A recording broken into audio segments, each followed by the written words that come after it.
were interviewed as a result of that investigation.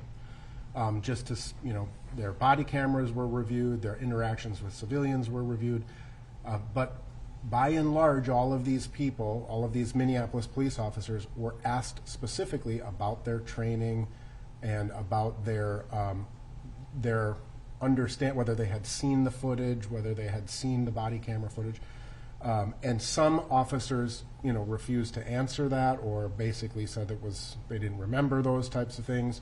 And other officers had comments both ways. What I don't ultimately, I don't think what we need is 18 Minneapolis police officers coming in here and giving different standards and different. It ultimately confuses the issue.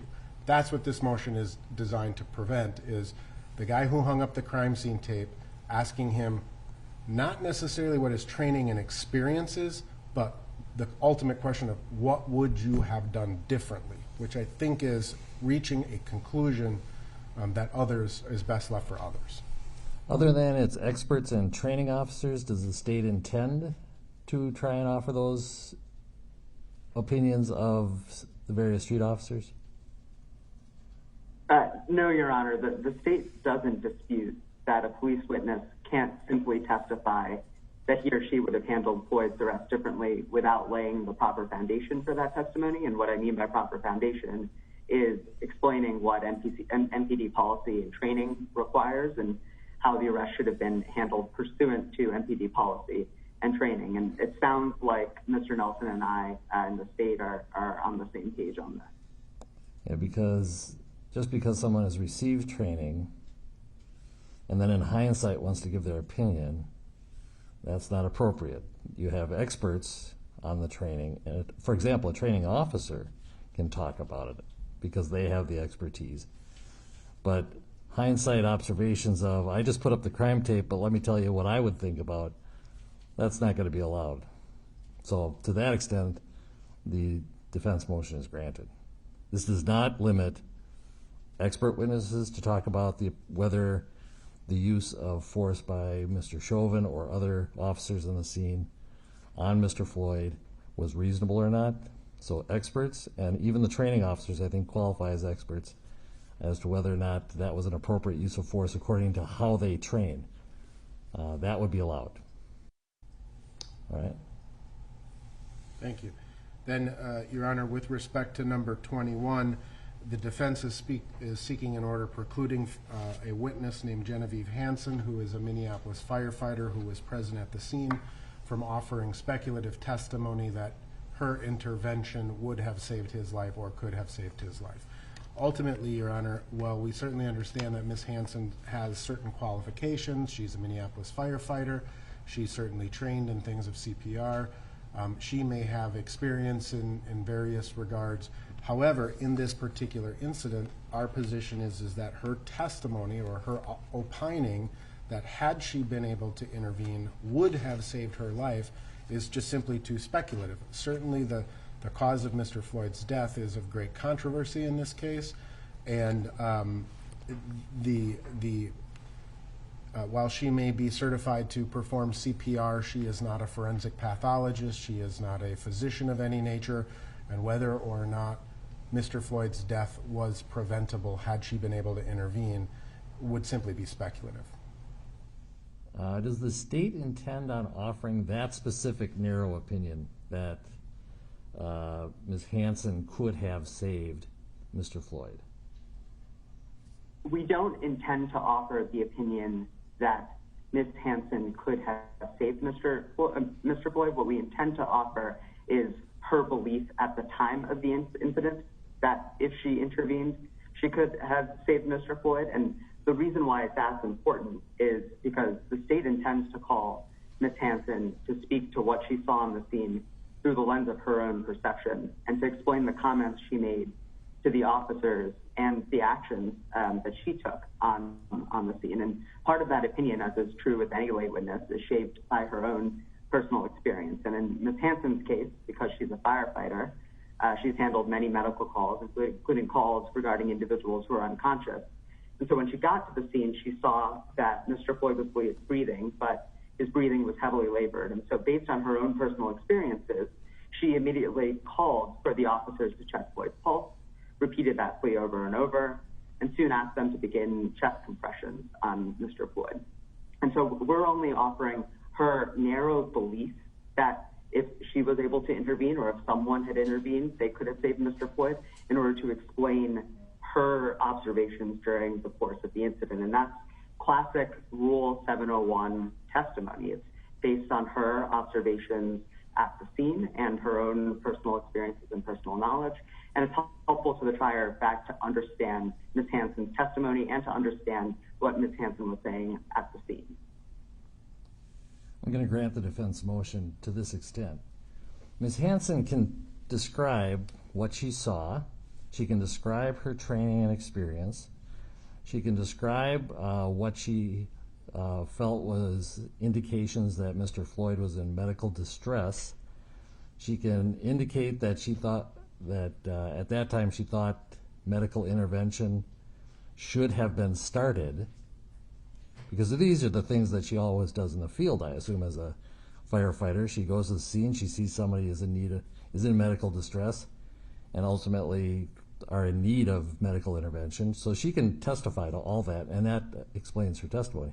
But to get to the point to make a medical testimony that she actually could have saved him is a medical testimony that she does not have the expertise, since she does not know all the other factors that are going into that. But she can say almost everything right up to that. The opinion that I could have saved him is not a proper opinion for her to testify to, but everything up to that and why she thought medical intervention was required urgently because of what she saw is certainly permissible. Agreed, Your Honor. So that's the court's ruling. So I think those are the three defense witnesses that motions that we intended to deal with today.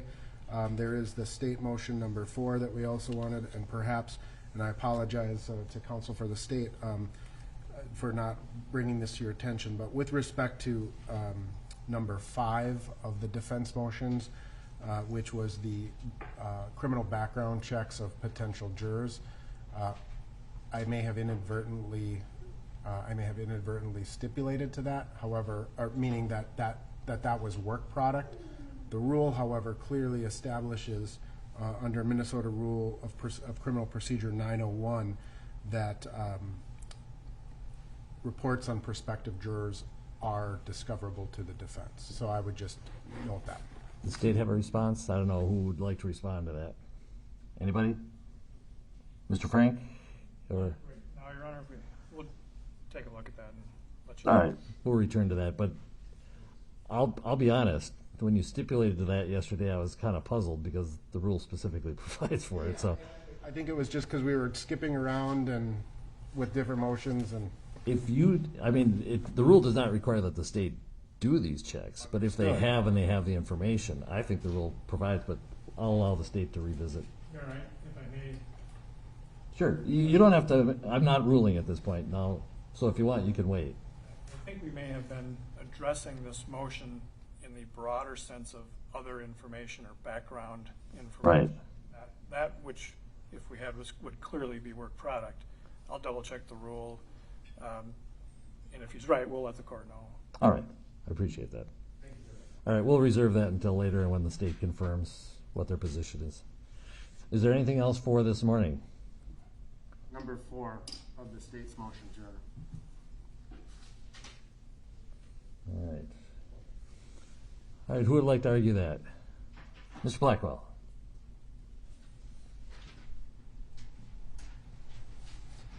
Good morning, Your Honor.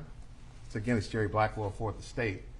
Our motion number 4 is to exclude or limit any argument, evidence, or testimony regarding the MPD's decision in terminating Mr. Chauvin or the MPD's civil liability with respect to that lawsuit.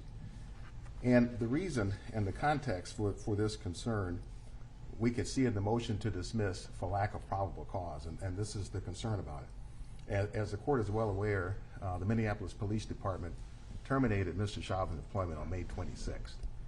And that may tell us quite a bit about what the Minneapolis Police Department thought of Mr. Chauvin's use of excessive force. But at the end of the day, that's an analysis and an assessment for the jury to conclude whether the use of force was objectively reasonable or not under all of the circumstances. The problem that with the defense raising the termination is what it brings along with it. And it brings with it, as the defense at least has used it, the likelihood of injecting either issues of race, either intentionally or that still being the impact, and or politics. And an example, Your Honor, so that I'm clear about what I mean, is that in the motion to dismiss the complaint for lack of probable cause, Mr. Chauvin suggested that the termination decision was based on community pressure and was rushed, and then later on said the chief fired him after talking to several local faith leaders from the African American community. Now, given the relatively slight probative value of this after-the-fact termination in the first place, and looking at all the baggage it brings with it for interjecting issues that could inflame the jury, frankly, whether that's intended or simply that's the impact of it, I think it's kind of hard to argue. But at the end of the day, the decision to terminate him after the fact doesn't really illuminate whether or not for the jurors the use of force at the time in question was objectively reasonable under all of the circumstances. And to interject that into the case in the framework of trying to introduce either politics or to throw in some reference to Chief Arredondo, who's African American, talking to African American faith leaders is unnecessary and carries with it, in my view, too much of a risk of prejudice and interjecting an issue of race in the case when it's completely not necessary or warranted by the relatively slight probative value of this in the first place. And the same can be said with respect, Your Honor, to the MPD's civil liability lawsuit. It just doesn't have kind of much bearing on what the jury has to decide, and then brings with it too much baggage. What does the state intend on offering regarding his termination? Anything? No, Your Honor. Even the fact that he was terminated? If it would be only the fact that he was terminated on the 26th, and that's all. All right. Mr. Nelson, you want to speak to that? Thank you, Your Honor. Mr. Black. I'm sorry. That's okay. It's a brave new world for us all. It is. Your Honor, it's certainly not the defense's intent to interject race into this particular question, or why that evidence would be relevant.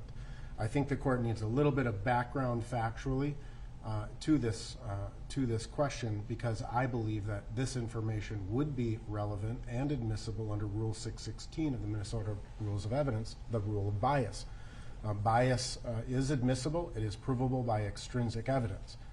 Ultimately, Your Honor, the Minneapolis Police Department is a law enforcement agency, and we are aware, I think those of us who work, again, within the criminal justice system, that the police department's simple job, their primary job in investigating criminal activity, is to gather facts, to gather evidence, to gather information, to then form a legal conclusion with the assistance of a prosecutorial agency in order to charge someone with a crime.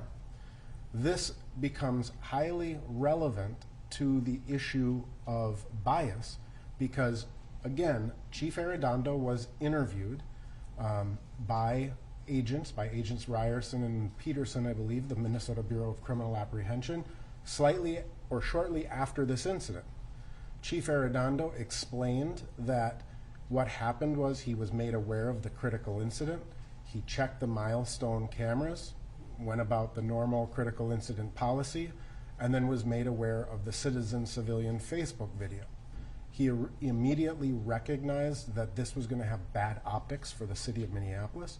He consulted with faith leaders. We don't have to involve, I believe actually there were probably additional faith leaders other than the African American community. He consulted with the mayor of the city of Minneapolis and made a decision within about 12 hours to terminate 4 Minneapolis police officers, 3 of whom he specifically states in that statement appeared to be acting consistently with training. So a decision to terminate someone based on an absence of evidence is probative of the chief's bias and concern about how the community would respond to this.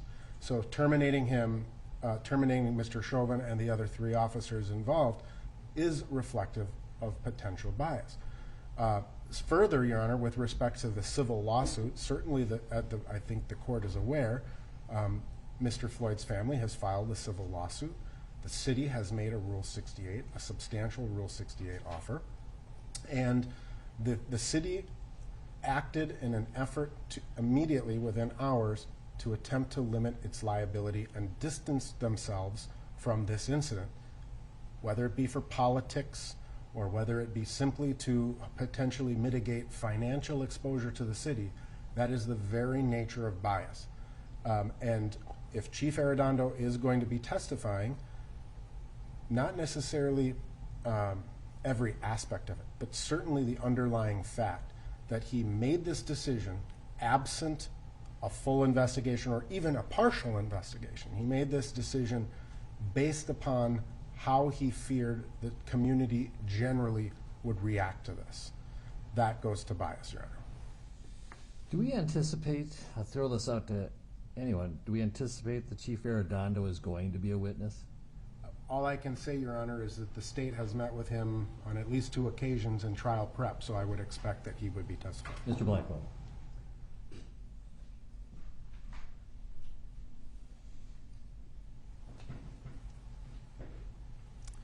Your Honor, we do expect that Chief Arredondo is going to be a witness. And let me just comment on a couple of the points that were made by Mr. Nelson, because he had made a couple of factual assertions that we take tremendous issue with. And the first is that Chief Arredondo made this decision in the absence of any evidence. It was based upon, obviously, plenty of evidence in the video footage that Chief Arredondo was then able to see. We consider that evidence. And Chief Arredondo saw it. There will be 0 evidence in the case that Chief Arredondo went out to take a poll of faith leaders to decide what he was going to do. And if you look at the actual transcript, Chief Arredondo made his decision based on what he saw, based on his knowledge of what appropriate conduct was, and for him it just wasn't even close to the line when he made his decision. He informed the community of what he had decided. He wasn't asking them what he should do, and there's a big distinction. Well, doesn't this demonstrate the rabbit hole we all go down when we start talking about the termination and the civil lawsuit and everything else? Let's take it out of context of this case. If someone was charged with embezzling, not a public figure, their company fires them immediately, and the person is charged criminally, it certainly would not be admissible to say that they were fired by their company, because that's almost an offering an opinion, an implicit opinion, that they thought the person was guilty of a crime.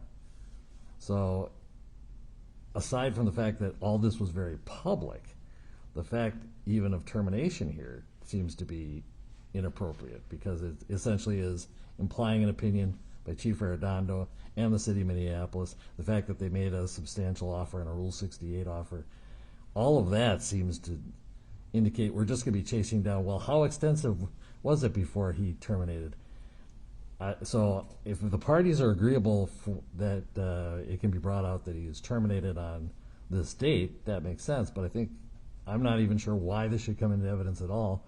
His employment status seems to be a different situation, and it could imply a conclusion that he was guilty of a crime, when it could have been a variety of reasons why he was terminated, or why the state is making an offer. I guess, so I throw that out to you. What are your thoughts? Judge Cahill, it may have, I think, some probative value in simply framing his employment tenure with the police department. He started on X date, employment ended on X date. And whether it's ended by virtue of termination or however it's characterized, it just gives you the 2 hash marks of when he started, now when he finished. Let me turn to Mr. Nelson. You can stay there. What about that? That's saying that Mr. Chauvin started on this date and ended his employment with Minneapolis on that date. Not terminated, ended his employment. Would the defense have a problem with that? Because I think that is relevant. We don't have an objection to that, Your Honor. Because that does not imply an opinion by the city of Minneapolis, although it may have been stated publicly, that would come into evidence in this case. And that's my concern, because in a normal case, we wouldn't even get close to talking about whether a person's still employed by their victim employer. So why, I guess, that's what I'm throwing out. I think I am going to rule in that manner, which is the state can bring out the dates of employment, and he is no longer employed by Minneapolis Police Department. Thank you, Judge. We avoid all this problem of why did Judge or Chief Arredondo terminate, all that kind of stuff. And it's very limited probative value, but I think you get it with what I have now stated the state will be allowed to do. Mm-hmm. Any questions about the limits on that? Nope, understood, Your Honor. All right, thank you. Do we have any other motions for this morning before we start jury selection? Or any updates from the Court of Appeals? As Mr. Frank checks his phone. Yeah, you can all check your phones if you'd like, just to see where we're at.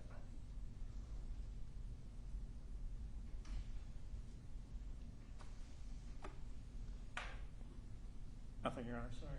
All right. Any other motions for this morning, though?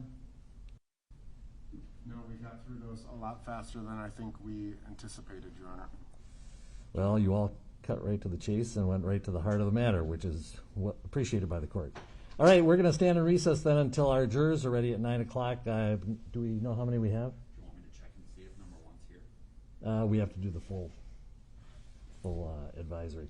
We're going to start with the full group in the courtroom, where I'll essentially introduce them to the parties.